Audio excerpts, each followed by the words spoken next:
Hello everyone, welcome to our channel. In today's tutorial video, I'll be showing you on how you can hide last seen in Instagram. Before starting this video, please make sure to subscribe and to press the notification bell icon to get updated. So let's get this video started. First of all, you need to tap in open Instagram application, then get logged in into your account. At the homepage of your Instagram, you need to tap on the profile icon on bottom of right corner.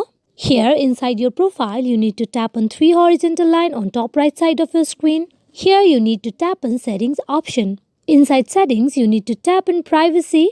Now inside privacy section, you need to scroll little down. Here at the interaction section, you can see the option of activity status. You tap on it. Now here you can see show activity status. It allows accounts you follow and anyone you message to see when you were last active on Instagram. Now here to hide your last seen in Instagram, you need to tap on the toggler to the left and make it off so that no one will be able to see you online in Instagram. Hope this video is fruitful for you all on how to hide last seen in Instagram. Thank you.